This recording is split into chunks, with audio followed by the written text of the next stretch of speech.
नमस्कार दर्शकों, एक बार फिर से हाजिर है आपकी दोस्त रिचा भाटिया लेकर आपके लिए ये खास प्रोग्राम जिसका नाम है शनि की महिमा। दोस्तों, आज के इस खास एपिसोड में हम करने वाले हैं कुछ खास बातें, क्योंकि आज भी हमारे साथ हैं विश्वविख्यात ज्योतिष आचार्य जोगेंद्र जी महाराज। आचार्य जी, फिर से आपका स्वागत है। आचार्य जी, मैंने जैसा कि अपने दर्शकों को बताया कि आज हम कुछ खास बातें करने वाले हैं, कुछ खास जानकारी देने वाले हैं हमारे दर्शकों को, तो मुझे पूरा यकीन है कि हमारे दर्शक आज के इस एपिसोड को काफ़ी पसंद करेंगे। अगला खत राजीव शर्मा जी ने भेजा है आचार्य जी। इनकी जन्म तिथि है 13/8/1969 और समय है इनका 3:15 दोपहर का।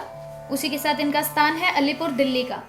राजीव शर्मा जी चाह रहे हैं आपसे सवाल करना कि ये जो भी काम करते हैं इनका भाग्य साथ नहीं देता है इनका, तो उसका क्या कारण है और क्या उपाय इनको करने चाहिए ताकि इनका भाग्य इनका साथ दे। देखिए, अभी मैंने थोड़ी देर पहले आपको बताया कि काल सर्प योग जब भी जिस कुंडली में आता है वह हर प्रकार का वैधान उत्पन्न करता है। सुख में, कारोबार में, मैं यहाँ तक कह सकता हूँ कि उसके अपने संबंधों में, पति पत्नी के साथ, बच्चों के साथ, वह माता पिता के साथ भी हमेशा ही समस्या रहती है। अब इस कुंडली में आप देखिए कि चौथे घर में केतु है और 10वें घर में राहु है। तो केतु जब भी 10वें घर में है तो इनकी माता हमेशा बीमार रहती होंगी और उनका देखिए ऑपरेशन भी निश्चित तौर पे हुआ होगा।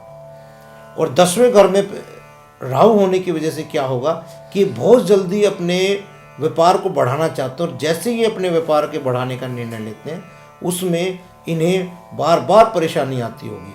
इनकी कुंडली में वही काल सर्प योग की मेन वजह है, उसकी पूजा करानी चाहिए इनको। दूसरा, इन्हें जो है हर हाल में एक नीलम धारण करना चाहिए, वही पंच धातु में और बड़ी उंगली में। और ये आपको सुबह शनिवार को धारण करना चाहिए। ओम प्राम प्रीम प्रोम से शनिश्चराय नमः का पाठ करते हुए यदि आप सुबह धारण करते हैं, देखिए। और साथ साथ आपको काल सर्प योग की पूजा भी आवश्यक है। ये पूजा आप करवाइए और आप हर रोज अपने कार्य में चेंज होता हुआ देख सकते हैं। आचार्य जी, जैसे कि अभी आपने हमारे दर्शकों को काल सर्प योग के बारे में बताया और 2 कुंडलीज हमारे पास ऐसी आई जिनमें काल सर्प योग था। मेरे जहन में एक सवाल आया है जो मैं आपसे करना चाहती हूँ। कुछ लोग ऐसे होते हैं जो काल सर्प योग की पूजा किसी ना किसी कारणवश नहीं करवा पाते, चाहे कारण कुछ भी हो, तो उस टाइम पे या उस सिचुएशन में वो क्या कर सकते हैं जिससे काल सर्प योग उनकी कुंडली से हट जाए, या फिर उनको पूजा करवानी ही ज़रूरी है? देखिए, सर्वप्रथम तो मैं यही कहना चाहूँगा कि कोई भी ग्रह जब जन्म होता है किसी बच्चे का, वो हमेशा उसके साथ विद्यमान रहता है। हाँ, ये है कि उनके असर जरूर कम हो जाते हैं। अब आपने कहा कि कोई गरीब व्यक्ति काल सर्प योग की पूजा कैसे कराए, तब कि इसमें खर्चा ज़्यादा होता है। हाँ, निश्चित तौर पर वे ये काम कर सकते हैं। किसी भी चलते पानी में, जैसे गंगा में, जमुना में, या आपके घर के आसपास कोई भी नदी है जो बहती हो, उसमें अपने श्रद्धा अनुसार किसी बंदी सांप को, किसी सपेरे से वो सांप खरीद के उस नदी में जाए और जो है उस सांप को आज़ाद करा दे और उस सपेरे को उसकी कीमत के पैसे 100 रुपये, 200 रुपये, 400 रुपये दे दें। और जैसे जैसे उनके पास पैसा आता है, 100 रुपये, 200 रुपये, या जब भी उनको मौका मिलता है, वो इस प्रकार सांप को आज़ाद कराते हैं। तो उससे भी काल सर्प योग का निश्चित रूप से प्रभाव कम होता है। इसकी खास निशानी ये, जब भी प्रभाव कम होगा आपके बिगड़े हुए काम बनने शुरू हो जाते हैं। दूसरी बात, आपके घर में क्लेश दूर होता है। तीसरी बात, आप जहाँ भी सुबह सुबह जाएं, राहु की और केतु की पूजा करते हुए जाएं, ताकि आप जहाँ भी जाते हैं वहाँ आपका कार्य संपन्न हो। और साथ साथ ये भी कर सकते हैं आप, राहु का गोमेद व कैट साइज लहसुन या एक इकट्ठा बनवा के पंच धातु में अपने गले में धारण करें, काले रंग के धागे में। इससे भी निश्चित रूप से काल सर्प योग की व्यथा दूर होती है। अब आपका ये देखना पड़ेगा कुंडली में कौन से घर में काल सर्प योग बनाते हैं। वैसे मेरे अध्ययन से ये पता लगा कि 164 प्रकार के काल सर्प योग होते हैं, परंतु इंसान को केवल परेशान 7 या 8 प्रकार के ही काल सर्प योग करते हैं।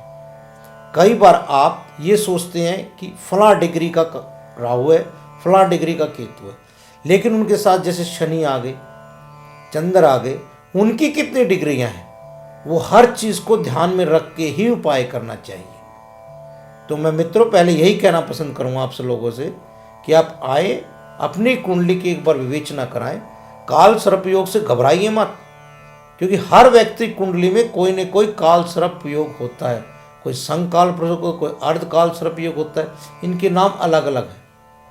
मुख्यतः 8 से ही आपको डर है, सबसे नहीं है।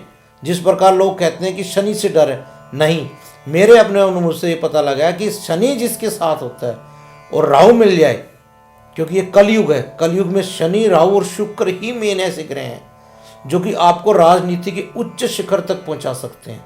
परंतु यही सतयुग में क्या था कि सूर्य जिसका अच्छा होता था वही राजा प्रतापी राजा बनता था। अब ऐसा नहीं मान सकते हम। आप इससे हिसाब लगाइए, कलयुग है। और अमीर देश कौन से हैं? Kuwait, Iran, Iraq. उस समय वो भूखे मरते थे, पर चूंकि ये इस समय कलयुग है। कलयुग किस चीज का है? शनि महाराज का राज है, तेल का वर्चस्व। देखिए वो तेल बेच के कितने अमीर बन चुके हैं। अब देखिए जहां लोग जाना पसंद नहीं करते थे, एक बंजर जमीन, कुछ नहीं होता था, आज वो अमीर है। और हमारे यहाँ सब कुछ होते हुए आज हम उनके मुकाबले गरीब हैं। तो आप पहले घबराइए मत, निश्चित तौर पे इसकी बारे में जानकारी हासिल कीजिए तथा पूजा पाठ करवाइए और खुश रहिए। ऐसी कोई चीज़ नहीं है। भगवान साथ देते हैं तो बुरा भी करते हैं, वो आपको अपने कर्मों का लेखा है।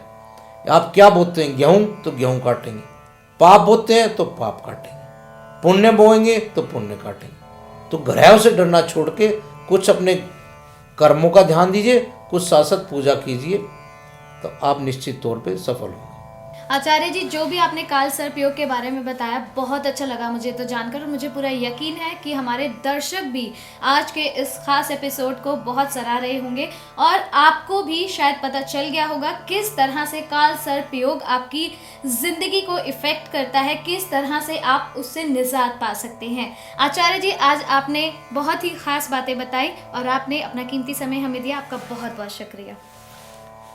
दर्शकों, जैसा कि मैंने आपसे कहा था कि आज इस एपिसोड में कुछ खास बातें होने वाली हैं, मुझे पूरा यकीन है आज का ये एपिसोड आपको बहुत पसंद आया होगा।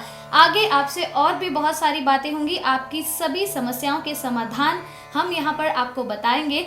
अगर आप कोई भी परेशानी से जूझ रहे हैं या फिर किसी भी तरह की समस्या आपको है, आप भी हमें खत लिख सकते हैं। और अगर खत नहीं लिखना चाहते हैं, मिलना चाहते हैं, तो आप इस पते पर हमें मिल सकते हैं। श्री सिद्ध शनि मंदिर, श्री जोगेंद्र जी महाराज, अलीपुर बाईपास, पल्ला मोड़, GT करनाल रोड, दिल्ली 110036।